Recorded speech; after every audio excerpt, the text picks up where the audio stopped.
ओम शांति। आज सुनते हैं प्यारे बाबा की 25 दिसंबर की मुरली से दिल में छपने वाली गहराई की बातें।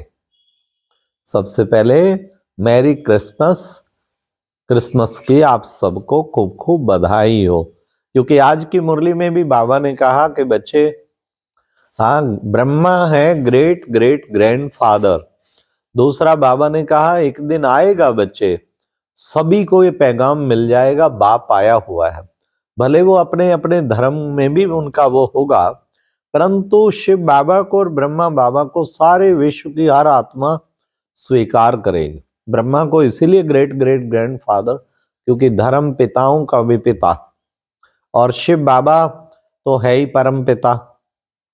इसलिए बाबा अपनी संस्था की खूबी ये है, अपने नियमों में पक्के हैं, अपने सिद्धांतों में पक्के हैं, लेकिन हम सबको रिगार्ड देते हैं, सबकी खुशियों में शामिल होते हैं। तो आज हमारे सभी क्रिश्चियन कंट्रीज में, कितने भारत में भी जो क्रिश्चियन बाबा के बच्चे भाई बहने हैं, जैसे हम दिवाली खुशी से मनाते, यहाँ के त्योहार मनाते अलौकिक तरीके से, ऐसे ये भी हम अलौकिक तरीके से मनाते हैं और हर एक के गुण उठाते हैं।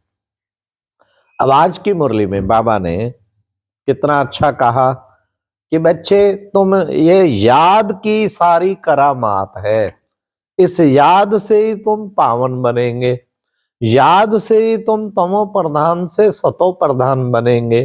बच्चे, तुम्हें बाप अगर भूल गया तो टीचर सतगुरु फिर कैसे याद आएगा।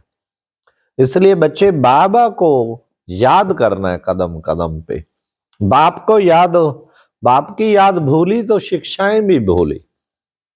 बाबा ने आज मुरली का महत्व भी बताया। अरे कई बच्चों को मुरली मिलती है लेकिन मुरली फिर भी नहीं पढ़ते हैं, बताओ। बाबा ने कहा कि औरों को ज्ञान सुनाते लेकिन खुद मुरली नहीं पढ़ते हैं। तो मुरली बच्चों को कभी भी मिस नहीं करनी है। आज बाबा ने कहा कोई पूछे आप राजी खुशी हो, खुश खैराफत आपकी पूछे आपको, अरे आप हमारी खुश खैराफत क्या पूछते हो, हमें तो परवाह थी पार ब्रह्म की, सो पा लिया, बाकी क्या परवाह रही। हाँ, बाबा ने कितना अच्छा आज जवाब दो बच्चे। हाँ, बाबा ने कहा कि बच्चे, हाँ, सतयुग में कोई भी नहीं पूछेगा कि राजी खुशी हो, क्योंकि यहाँ पे बीमार भी होते, नाराज भी होते, तब पूछना पड़ता राजी खुशी हो। लेकिन अवस्थाएं परिवर्तन होती रहती ना।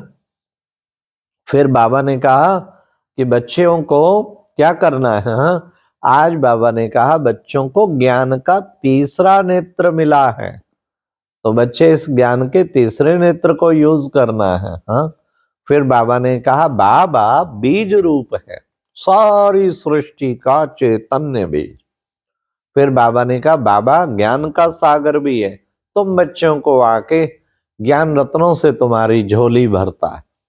फिर बाबा ने कहा बाबा और क्या है, पतित पावन, सारी दुनिया जब पतित हो जाती उसको पावन बनाने के लिए, और सर्व का सदगति दाता है।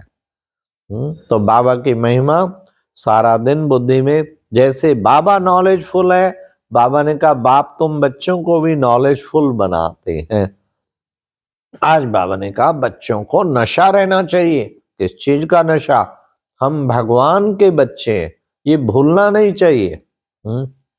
फिर बाबा ने आज कहा देखो बच्चे, बाबा तो समझाते हैं क्या, हम सो हम सो हम सो देवता, हम सो क्षत्रिय, हम सो वैश्य, हम सो शूद्र, हम सो फिर ब्राह्मण, फिर देवता। तो ये हमसो का अर्थ बच्चे अच्छी तरह से समझते हैं। तो बच्चों को चक्र घुमाते रहना चाहिए। चक्र घुमाएंगे तो बच्चे तुम क्या जाके बनेंगे, तुम चक्रवर्ती राजा रानी जाके बनेंगे। तो बुद्धि में ड्रिल करते रहना चाहिए, 5 रूपों की ड्रिल, तभी चक्रवर्ती राजा रानी बनेंगे ना। फिर बाबा ने कहा कि बच्चे, जब खुद ज्ञान समझा होगा तब औरों को समझाएगा, इसलिए पहले खुद अच्छी तरह सब बातों को समझना है, फिर औरों को समझाना है। तो सबको पैगाम जरूर देना है, 2 बाप का परिचय भी देना है। तो बाबा ने आज कहा कि बच्चे, ये माया तुम बच्चों को फिर तुम्हारे को नीचे ले आती है, लेकिन तुम बच्चों को सदा माया जीत बनकर रहना है। तो इस पढ़ाई को अच्छी तरह से पढ़ना है। बच्चे जो स्पूत बच्चे होंगे वो बाबा की कदम कदम पर श्रीमत लेते रहेंगे। तो बच्चों को श्रीमत जरूर कदम कदम पर लेते रहना है। तब बाबा ने कहा तुम्हारे हर कदम में पदम जमा होते हैं।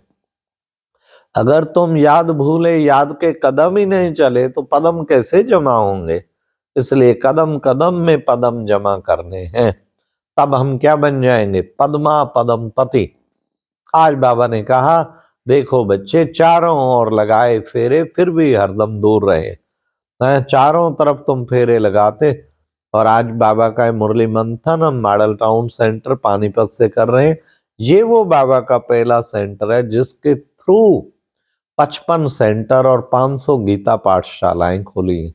यहाँ हमारे आदरणीय सरला बहन जी रहते हैं। तो यही पहला पहला सेंटर, हम भी यहाँ आए तो यहाँ शुरू किया। तब बाबा धीरे धीरे धीरे धीरे कितने स्थान खुले।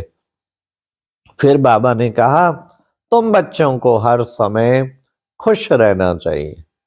तो बाबा ने कहा कि बच्चे, हाँ, कि कितना देखो बच्चे तुम कितनी यात्राएं करते थे, यात्रा कर करके कितना बच्चों को तो कईयों को तो बहुत धक्के खाना पड़ा, मिला ही नहीं परमात्मा। अब तुम रूहानी यात्रा, ये है तुम्हारी याद की यात्रा।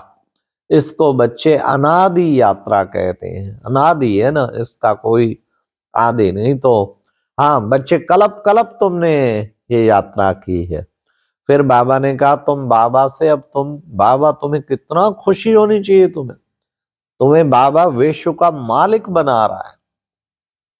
बाबा ने कहा तुम्हारी खुशी वास्तव में, क्योंकि यहाँ तुम ईश्वर के बच्चे बनते हो, तुम वास्तव में सतयुगी देवी देवताओं से भी ज्यादा तुम राजी खुशी होते हो, क्योंकि तुम स्वयं भगवान ईश्वर के बच्चे और उसकी पालना मिल रही है। उनको तो फिर भी स्वर्ग वालों को देवी देवताओं की पालना मिलेगी।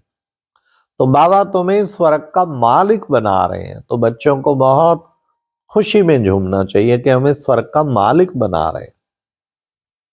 फिर बाबा ने कहा सतयुगी दुनिया में क्या करना। बाबा ने कहा यहाँ तो बच्चे झूठ बोलना, झूठ खाना, झूठ पीना, झूठ रात बिताना, इसलिए इसको कहते हैं झूठ खंड। बाबा ने कहा सतयुग है सचखंड, वहां झूठ का रत्ती भी नहीं होगा, वहां तो सचखंड है। इसलिए बाबा ने कहा तुम बच्चे अब सतयुगी दुनिया में जा रहे हो। तो बच्चे वहां पर बाबा ने कहा वहां क्या मिलता है, वहां मिलता है क्राउन प्रिंस। बाबा तुम्हें ताज देता है, जो तुम्हारे सबके सिर पे ताज होगा। फिर बाबा ने कहा कि बच्चे, आज की मुरली में वरदान था, निर्माणता के गुण को धारण कर सबको सुख देने वाले सुख देवा सुख स्वरूप भव।